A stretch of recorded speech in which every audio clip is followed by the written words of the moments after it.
आज हामी magnetic compass बनाउन जाँदैछौँ। म्याग्नेटिक कम्पास बनाउनको लागि एउटा म्याग्नेट, एउटा पानीमा नडुब्ने कार्डबोर्ड र एउटा निडल चाहिन्छ। म्याग्नेटिक कम्पास बनाउनको लागि निडललाई म्याग्नेटमा 40-50 चोटि एउटै डाइरेक्सनमा रब गर्नुपर्छ।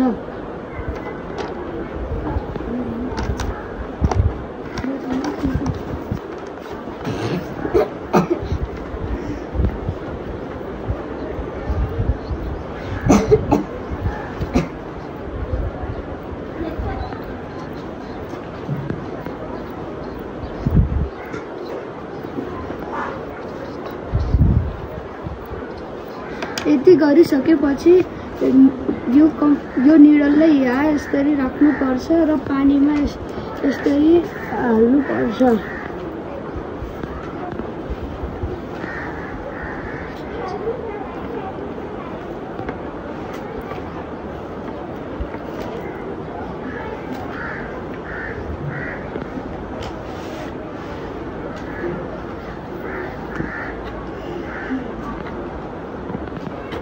ओके, लास्टमा के भयो?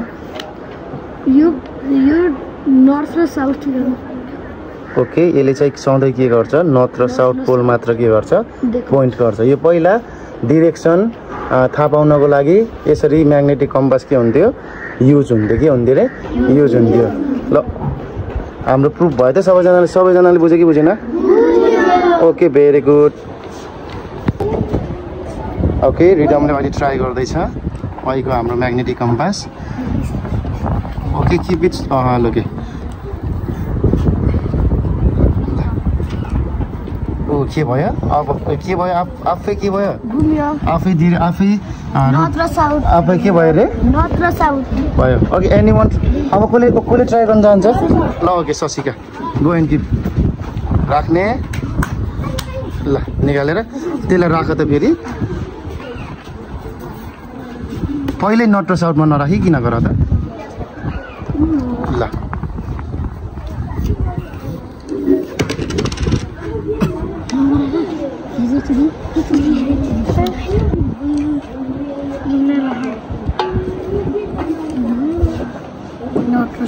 फेरि के भयो? साउथमा के गर्छ? आफै पोइन्ट आउट गरेर बस्यो। ओके एभ्रिवान, सबैजनाले बुझ्यो?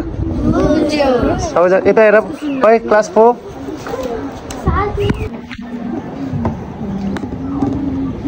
हाम्रो नर्थ डिरेक्सन चाहिँ यो साइड पर्छ र अब हामी चेक गर्छ हुन्छ कि हुँदैन भनेर। अहिले चाहिँ यस्तो छ भने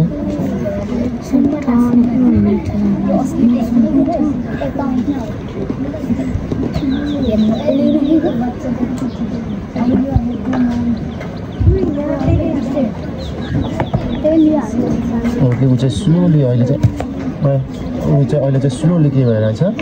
यता नर्थ यता साउथ हो हाम्रो चाहिँ। यो पोइन्ट चाहिँ हाम्रो नर्थ नै हो र अहिले चाहिँ हाम्रो यो म्याग्नेट चाहिँ लास्टमा नर्थ साउथ डिरेक्सन नै पोइन्ट भयो र हाम्रो प्रोजेक्ट के भयो अहिले? सक्सेस।